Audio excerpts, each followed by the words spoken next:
ETF index mutual funds నేర్చుకుని stock మార్కెట్లో రాణించాలనుకుంటున్నారా? వెంటనే ఈ నెంబర్కి కాల్ చేయండి.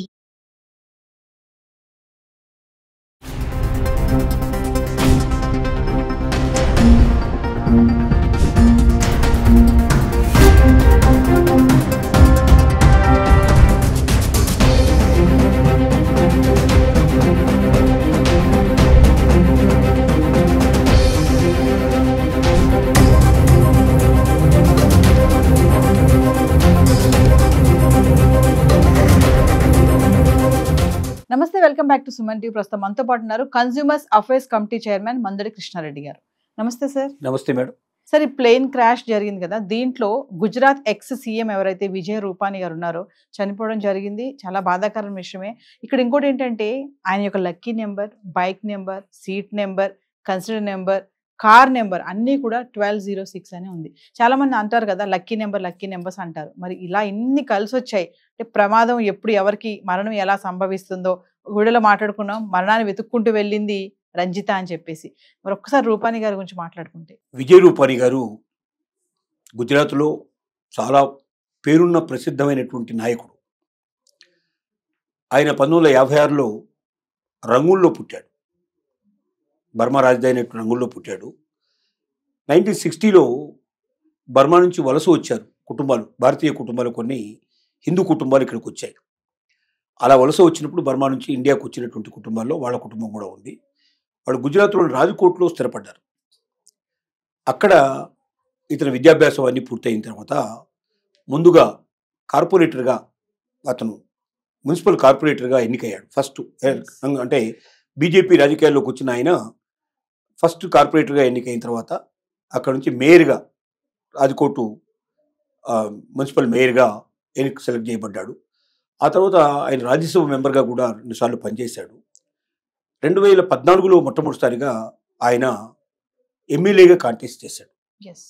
2016లో ఆనంద్ బెన్ సంబంధించినటువంటి మంత్రివర్గంలో ఆయన రవాణా శాఖ మంత్రిగా పనిచేశారు. ఆ టైంలోనే ఏమైందంటే ముఖ్యమంత్రిని మార్చాలన్నటువంటి నిర్ణయం చేయడం వల్ల అనుకోకుండా ఆయనకి అవకాశం దొరకడం, ఆయన ముఖ్యమంత్రిగా రావడం. 2016 నుంచి 2021 దాకా ఆయన ముఖ్యమంత్రిగా గుజరాత్కు పనిచేశారు. 2021లో మళ్ళీ ముఖ్యమంత్రిని మార్చిన సందర్భంగా ఆయన దిగిపోవాల్సిన పరిస్థితి ఏర్పడింది. ఏదేమైనప్పటికీ ఒక ప్రముఖ నాయకుడు ఆయన. ఆయనకి న్యూమరాలజీ మీద చాలా ఇష్టం. ఆ న్యూమరాలజీ ప్రకారంగా 1206 1206 లేక 1206 అట్లా తీసుకున్నట్టయితే అది లక్కీ నెంబర్గా ఆయన భావించేవాడు. ప్రతి ఆయన కారు కానీ, ఆయన బైక్ కానీ, ఆయన వెహికల్స్ ఏవి కొనుక్కున్నా కూడా ఆ చివరిలో 1206 ఉండేటట్టుగా చూసుకునేవాడు. అలా లక్కీ నెంబర్గా ఆయన దాన్ని భావిస్తూ ఉన్నాడు. కానీ విచిత్రంగా జరిగింది ఏమిటంటే ఆయన బోయింగ్ విమానంలో జరిగినటువంటి యాక్సిడెంట్లో ఆయన మరణించారు. లండన్ వెళ్తున్నారు ఆయన. ఆ సందర్భంగా ఆయన ఆ ఫ్లైట్లో ఉండడం, క్రాష్ కావడం, చనిపోవడం జరిగింది. నిన్న డేట్ చూస్తే 12 జూన్ 6 అంటే 06 తీసుకుంటే మనం 1206. లక్కీగా ఆయన కూర్చున్న నెంబర్ కూడా 12. అంటే జనరల్గా లక్కీ నెంబర్లు దేని పెట్టుకుంటాం మనం? కలిసి వస్తాయని పెట్టుకుంటాం, మంచి జరుగుతుంది అనుకుంటాం, శుభకరణ కోసం మనం పెట్టుకుంటాం. కానీ మరణం కూడా ఆ నెంబర్ నుంచే వచ్చింది.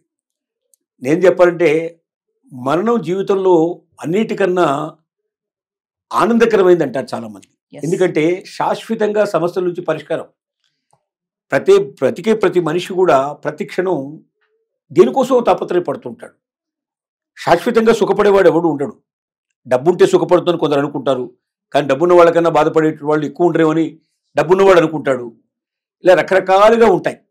అంటే ఒక మనిషి మనస్సు ఎప్పుడు సంతృప్తికరంగా ఉంటుంది, ఎప్పుడు ఉంటుంది, ఆత్మ ఎప్పుడైతే జీవిలోంచి ఆత్మ బయటికి వెళ్ళిపోతుందో, ఎప్పుడైతే మనిషి మరణిస్తాడో అప్పుడే నిజమైన ప్రశాంతత, నిజమైనటువంటి సాఫల్యత చెందు. అంటే మనిషి అప్పటి నుంచి ఇంకేం ఆలోచించడానికి ఉండదు కదా, ఆ రోజుతో ఎండ్ అయిపోతుంది కదా. అప్పటిదాకా ఏంటంటే ప్రతి నిమిషం ప్రతి క్షణం దేనికోసం తాపత్రయపడటం, బాధపడటం, అది అనుకున్నది నెరవేరకపోతే ఏడవడం, దుఃఖపడటం, ఇవన్నీ జరుగుతూ ఉంటాయి. దుఃఖానికి పరిసమాప్తం ఎప్పుడు అంటే మరణమే. బహుశా ఆ లక్కీ నెంబర్కి ఆయనకు ఆ రకంగా మనం వర్తింపజేసుకున్నట్టయితే ఈ మొత్తం సర్వ దుఃఖాలకి, ఈ ప్రపంచంతో సంబంధాలను కొంచెం తెంచుకొని ఆయన లక్కీ నెంబర్లోనే కూర్చొని శాశ్వతంగా ఈ ప్రపంచం నుంచి విముక్తి పొందాడని మనం అనుకోవచ్చు. అంటే లక్కీ నెంబర్ అనేది మనిషికి శుభాలు తేవడమే కాదు, జీవిత పరిసమాప్తి కూడా అదే లక్కీ నెంబర్ వర్తిస్తుందేమో అనేది మనకు అనిపిస్తుంది. ఆయన చూస్తే చాలా మంది న్యూమరాలజీ నమ్మేటువంటి వాళ్ళు రకరకాలుగా నమ్మకాలు ఏర్పరచుకుంటారు. ఏదేమైనప్పుడు విజయ్ రూపాని లాంటి గొప్ప వ్యక్తి, ఆయన ఒక గుజరాత్ ముఖ్యమంత్రిగానే కాకుండా గుజరాత్లో ఒక ప్రముఖ వ్యక్తిగా కీర్తించబడ్డాడు. ఆయన సమయంలో ఆయన ముఖ్యమంత్రిగా ఉన్న సందర్భాల్లో కానీ, రాజ్యసభ మెంబర్గా ఉన్న సందర్భాల్లో కానీ, మేయర్గా ఉన్న సందర్భాల్లో కానీ గుజరాత్లో చాలా మేలు చేశాడు. ప్రజలు ఆయన ఎప్పటికీ చిరస్థాయిగా ఆయన జ్ఞాపకం పెట్టుకుంటారు. నిన్న గుజరాత్ జరిగిన విషాదంలో అదొక పెను విషాదం. గుజరాత్ ప్రజలందరూ కూడా ఆయన సంతర్పణ తెలియజేశారు. ఆయన మనస్ఫూర్తిగా ఆయన ఆత్మకు శాంతి చేకూరాలని అందరూ కూడా ప్రార్థించడం జరిగింది. ఎందుకంటే సార్ ఇప్పుడు ఈ ప్రమాదంలో చనిపోయిన నెంబరు తక్కువేం కాదు. మళ్ళీ పక్కన చూసుకుంటే జుడో డాక్టర్స్ కూడా చాలా మంది చనిపోయారు, ఇంకా ఎంతో మంది ఉన్నారని అనుకుంటున్నారు. సో మరి ఈ ఇన్సిడెంట్ పైన చాలా మంది ట్వీట్లు చేస్తున్నారు, రీల్స్ పెడుతున్నారు. ఏంటంటే అది జ్ఞానోదయం అనుకోవాలా మరి ఏంటో తెలియదు, కానీ సంతోషంగా ఉండండి, ఎక్కువ కోపం పడొద్దు, మరణం ఎప్పుడు వస్తుందో తెలియదు మనకి, ఈ రోజే మనది రేపు మనది కాదు అని పెద్ద పెద్ద పారిశ్రామికవేత్తలు కూడా ట్వీట్లు చేస్తున్నారు. దాన్ని ఎలా చూడొచ్చు? అంటే ఇది భయం అనుకోవాలా, లేదంటే ఎప్పుడు ఏం జరుగుతుందో తెలియదు అనుకోవాలా? భయం అని అనుకోవాల్సిన అవసరం లేదు. మానవ జీవితంలో ప్రతి క్షణం కూడా మనకు చాలా విలువైంది. చాలామంది జీవితం విలువ ఏంటో తెలియదు, కాలం విలువ చాలామందికి తెలియదు. కాలాన్ని యవ్వనాన్ని అంతా కూడా ఆడుతూ పాడుతూ గడిపే ప్రయత్నం చేస్తూ ఉంటారు. సీరియస్గా జీవితాన్ని తీసుకోరు. రేపన్నది ఏమిటో ఆలోచించకుండా ఈరోజే మొత్తం ఖర్చు పెట్టే ప్రయత్నం చేస్తూ ఉంటారు. అంటే జీవితంలో ప్రతి క్షణం విలువైంది. దాంతోపాటుగా మనకు ఉండేటువంటి బాధ్యతలు కూడా చాలా విలువైనవి. కుటుంబం ఉంటుంది, వ్యవహారం ఉంటుంది. ఏ క్షణమైనా మనం పోయినా సరే మనం నమ్ముకున్నటువంటి వాళ్ళకి ఇబ్బంది కలగకుండా చేయాలనేటువంటి ఆలోచన కలగాలి మనిషికి. అంటే నేను ఏ క్షణంలో పోవచ్చు. వాళ్ళ ఇంటికి వెళ్ళిన మనిషి, ఇంట్లోంచి బయటికి వెళ్ళిన మనిషి తిరిగి ఇంటికి వస్తాడని నమ్మకం లేని పరిస్థితి వాళ్ళ. బాంబేలో చూస్తే మీరు ఆ లోకల్ ట్రైన్స్ తిరుగుతుంటాయి, ఎలా ఉంటాయంటే అసలు ట్రైన్ పైన ఎంతమంది ఉంటారు, ట్రైన్ లోపల ఎంతమంది ఉంటారు, ట్రైన్ పైన అంతమందే ఉంటారు. మీరు ఒకసారి మీరు ట్రైన్ దిగంగానే మీరు నడవాల్సిన అక్కర్లే, నెట్టుకుంటూ బయటకు తీసుకొచ్చేస్తారు. మీరు నడిచిన నడవపోయినా మీరు తోసేసి తీసుకొచ్చి మీరు బయట పడేస్తారు. అట్లా ఉంటుంది పరిస్థితి. ఇప్పుడు కూడా పరిస్థితులు అట్లే ఉన్నాయి, కానీ ఇంకా అంత స్టేజ్ మనకు రాలేదు. అసలు బాంబేలో అయితే మనిషి బయటికి వెళ్ళాడంటే ఇంటికి ఎప్పుడు వస్తాడో తెలియని పరిస్థితి, ఇంటికి వస్తాడో లేదో తెలియని పరిస్థితి. అంత ఘోరంగా ఉంటుంది సిచ్యువేషన్. మనకు కూడా మిగతా నగరాలు కూడా అట్లాగే రోజు రోజుకు అట్లాగే తయారవుతున్నాయి.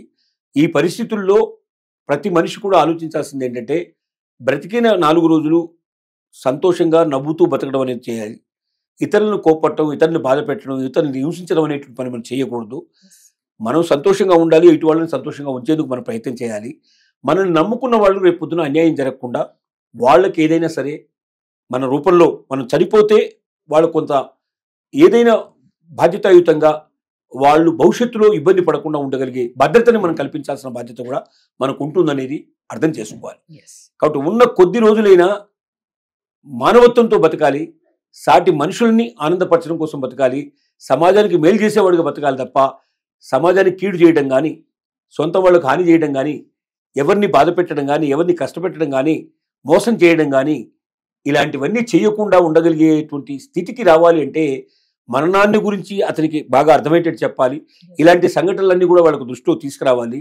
కాబట్టి నువ్వు విర్రవీగుతున్నావు, ఎంతకాలం ఉంటావు నువ్వు, ఏదో ఒక రోజు నువ్వు చనిపోతావు. చనిపోయిన రోజున నిన్ను గురించి అంటే వివేకానందుడు ఒక మాట అన్నాడు.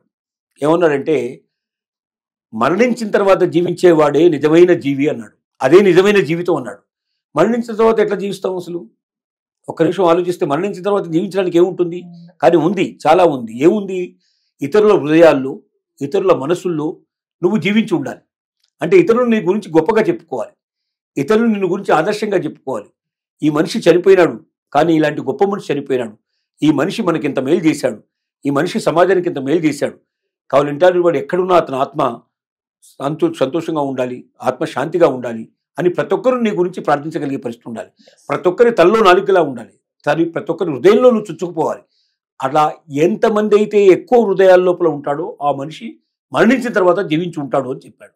అలా మరణించిన తర్వాత జీవించి ఉండాలనే ప్రయత్నం ప్రతి ఒక్క మనిషి చేసినట్టయితే అసలు కక్షలు ఉండవు, కార్పణ్యాలు ఉండవు, బాధలు ఉండవు, కష్టాలు ఉండవు, కన్నీళ్లు ఉండవు, ఒకరి వల్ల ఇంకొకరికి ఏ రకమైన హాని జరగదు. అందరూ స్వేచ్ఛాపూరితంగా ఉంటారు. ఇప్పుడు ఈ మధ్య చూస్తున్నాం, పెళ్ళైన అమ్మాయి మన చూసాం, మనం సోనం విషయంలో చూసాం, భర్తని హత్య చేయడానికి సిద్ధపడినటువంటి విషయం. ఆ ప్రియుడు ఉన్నప్పుడు ఆ ప్రియుడితో పాటుగా వెళ్ళిపోయినా సందర్భం ఏ ఇబ్బంది లేకుండా ఉండేది. కానీ ఒక అమాయకుడైన వ్యక్తిని కట్టుకొని వాడిని తీసుకెళ్ళి ఎస్ సో మరి వాళ్ళు ఆ రకంగా వెళ్ళిపోయిన తర్వాత హనీమూన్ కని వెళ్ళి అక్కడ తీసుకెళ్లి మర్డర్ చేయించేసి ప్రాణాలు తీసే పరిస్థితి ఏర్పడింది. ఇంత ఘోరాతి ఘోరంగా పాల్పడుతున్నప్పుడు మరి మనిషి మీద మనిషికి నమ్మకం లేని పరిస్థితులు ఏర్పడుతున్నప్పుడు మానవత్వం అనేది చనిపోతున్నప్పుడు ఇలాంటి ఫ్లైట్ యాక్సిడెంట్స్ మనకు ఒక రకంగా కనువిప్పు కలిగిస్తాయని మనకు అనిపిస్తోంది. Thank you.